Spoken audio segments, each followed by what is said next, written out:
लोग कहते हैं बेटी की विदाई में सबसे ज्यादा माँ रोती है, पर शिव महापुराण कहती है बेटी की विदाई में जितना बाप रोता है शायद उसके बराबर कोई नहीं रोता होगा, क्योंकि बेटा माँ को प्रिय होता है और बेटी, अरे बोलो तो,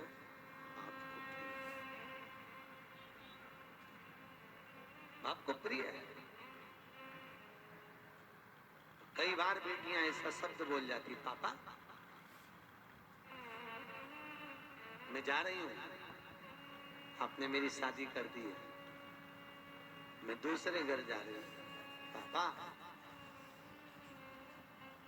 पर आपकी बहुत याद आई। पापा सुनो, तुम्हारा स्वास्थ्य ठीक नहीं रहता, शुगर बढ़ी रहती है, कुछ ले लिया करो दवाई। और बेटी जब घर से विदा होती है ना, केवल बेटी अगर घर से जाती है तो अपने पापा का मुख देखती है बार बार। लोग कहते हैं गाड़ी में बैठने से पहले विदाई के समय पर बेटी घर को नहीं देख रही है, पिता को देख रही है, और फिर घर को घूम कर देखेगी, मम्मी से कहती मम्मी मेरी विदाई हो रही है। और आजकल तो होटलों से विदाई हो जाती है, धर्मशाला भवनों से, गार्डन से विदाई हो जाती है, पर बेटी अगर कहीं से विदा होना चाहती है तो अपने घर से, मम्मी एक बार मुझे घर और देख लेने दो, मेरे को आपने, मम्मी आपने मुझको दूध पिलाया है, कैसे पाल पोस कर बड़ा करा माँ, पर बेटी बड़ी हो गई और दूसरे के घर ब्याह कर जाती होगी, उस माँ का कलेजा कितना रोता होगा जिसको पाल पोस कर बड़ा करा और दूसरी जगह भेज दिया। एक बूढ़ी से बूढ़ी माँ भी होती है ना, उसको भी त्योहार पर अपने मायके की याद आती है, वो भी अपनी बहू से कहती है मेरे 4 भाई हैं, 4 राखी धर दे मेरे भतीजों के लिए रख दे। मम्मी वो राखी पहुंचेगी नहीं तो, इतने में बूढ़ी से बूढ़ी माँ भी कहती है रख दे तू, वो पहुंच जाएगी मुझे उम्मीद है। और बूढ़ी से बूढ़ी माँ भी, जब माँ बाप जिंदा रहते हैं ना तब तक, माता पिता अगर जिंदा हैं तब तक बूढ़े से बूढ़े व्यक्ति को भी अपनी माँ की याद आती रहती है। बेटियों की आंख में भले घर में व्यस्त रहती है, पर जब जब मायके जाती है तो बूढ़ी बूढ़ी माँ अपनी बेटियों को गले लगा कर कहती बहुत दिन हो गए रे, तू आती क्यों नहीं है? मम्मी बहुत फैला रहा है, घर में काम सरता नहीं, बहुत साथ भाई। माता पिता जब चले जाते हैं ना तब बेटियां मायके आना कम करती हैं, अब नहीं आती। भाई और भाभी कहते हैं जीजी क्यों नहीं आती? भैया पापा की बहुत याद आती है। और माँ बाप से निवेदन है अपनी बेटी को कभी दूर गांव मत बिहाओ, बहुत दूर भेज देते हो भाई, वो मुंह देखने के लिए तरस जाती है। कई कई माँ बाप तो, कोई पड़ोसी भी जाता है ना उसके साथ भी झोला रख कर भेज देती है, माँ आज पड़ोसी जा रहा है, अपने पति से कहती सुनो जल्दी जाओ, जल्दी से बेसन ले आओ, मैं लड्डू बना देती हूँ, मेरी बेटी को बहुत अच्छी लगती है, और तिल्ली की गजक अच्छी लगती है, जाओ। और अपने वो हलवाई की दुकान है ना उसके यहाँ से सामान लिया, उसको यहाँ के सेव बहुत अच्छे लगते हैं, जाओ। और कोई जा रहा हो बेटी के घर, पूरा झोला बांध के, उसमें रुमाल बांध कर, माँ उस थैली को तैयार कर कर दे देती और कहती मेरी बेटी को दे देना, कहना अब की बार कोई आ नहीं पाया। और बेटी को जब वो देता है ना तो बेटी सबसे पहले पूछती है काका जी आप आए, मेरे पापा कैसे हैं, मेरी मम्मी कैसी है? बेटी का सबसे पहला झोले पर विश्वास नहीं, संबोधन बेटी पर। और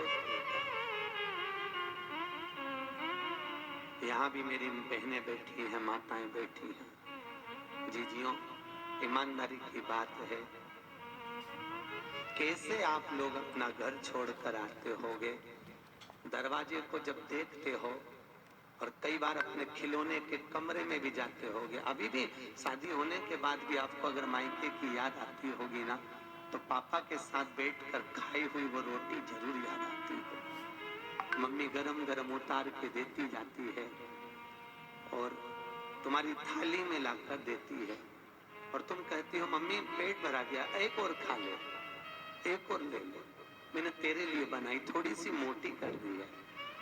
तुम्हें याद आती होगी माँ जो पतली पतली दाल बना देती होगी एकदम पानी जैसी, क्योंकि जब तुम थे तब उसकी परिस्थिति नहीं थी, ना जाने किस परिस्थिति में तुम्हारा विवाह करा होगा, कैसे परिणा कर भेजा होगा। रात रात भर माँ बाप भी जगते रहे तुम्हारी शादी के समय पर, और बाप ने अपनी पत्नी से कहा जो जो उसको अच्छा लगता है उसकी पेटी में रख दे, उसकी अटैची में रख दे। सुनो, उसको थोड़े से कोई फ्रिज कोई कूलर दे दे, तो पैसे नहीं है, मैं कर्जा कर कर ले आऊंगा, उसको दे दे। कोई माँ बाप बेटी को विदा करता है, क्या नहीं दे साहब, उसने अपने प्राण तक निकाल देता है।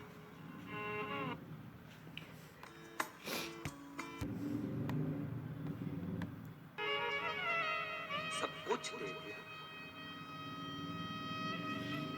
बेटियां पूंजी है साहब, धन है, बहुत बहुत पूंजियां है।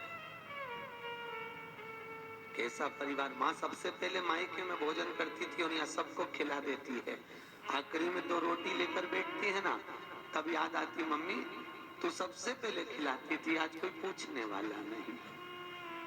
आज बहुत याद आती है तेरी रोटी की माँ, और बहुत याद आती है माँ तू, तेरे द्वारा दिया हुआ मेरा ज्ञान। माँ कभी तो आया कर हमको देखने के लिए,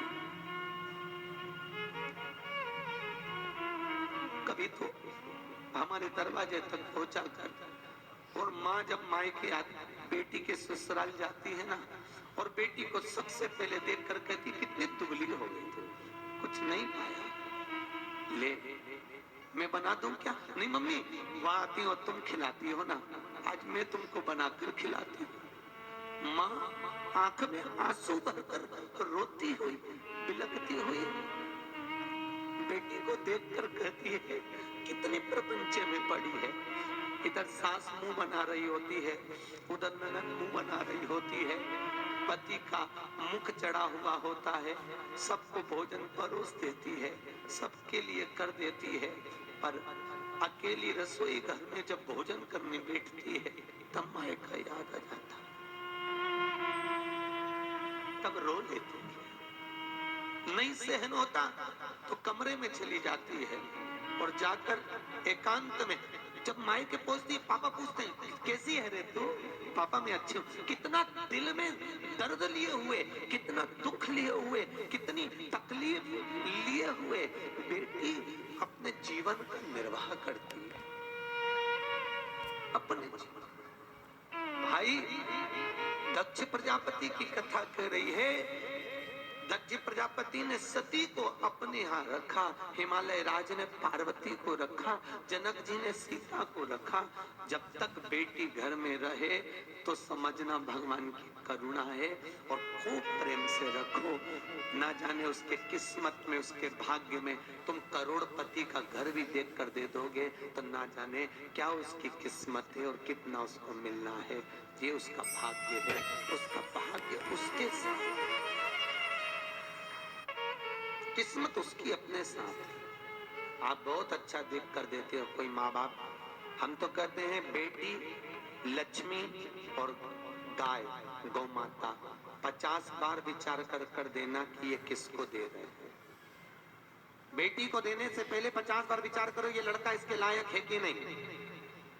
गौ माता को, ब्राह्मण को जब दान करो तो कहते हैं लोग हम हमारे पिता के निमित्त से गाय का दान दे रहे हैं। गाय का दान तो ब्राह्मण को दे रहे हो, ब्राह्मण को दिया, ब्राह्मण के खुद रहने की जगह नहीं, वो चांदी के खुर, सोने के सींग के चक्कर में, बाल्टी और डब्बे के चक्कर में गौ माता को ले गया। जब तक गाय ने दूध दिया तब तक बांध के रखी, फिर वो बेच दी, बेचते बेचते कसाई के हाथ में चली गई। गाय जब कटी तो जिसने दान दिया था उसको दोष लगा, लेने वाले को नहीं। इसलिए बेटी, गाय और लक्ष्मी, पैसा भी हमेशा सोच समझ कर दीजिए कि किसको दे रहे हो। कहीं किसी ऐसे भिखारी के कटोरे में पैसा मत डालो कि उस भिखारी ने लेकर वेश्यावृत्ति में लगा दिया, जुए में लगा दिया, मदिरा पान में लगा दिया, मांसाहार में लगा दिया। अगर लक्ष्मी किसी गलत जगह पर जाती है तो दान करने वाले को रोना पड़ता है। बेटी गलत जगह जाती है तो कन्या दान करने वाले को रोना पड़ता है। गाय गलत जगह जाती है तो दान करने वाले को रोना पड़ता है। इसलिए देने से पहले बेटी, गौ और लक्ष्मी 50 बार विचार करना कि किसको दे रहे हो, सही जगह जा रही कि नहीं जा रही। सोचो, समझो, फिर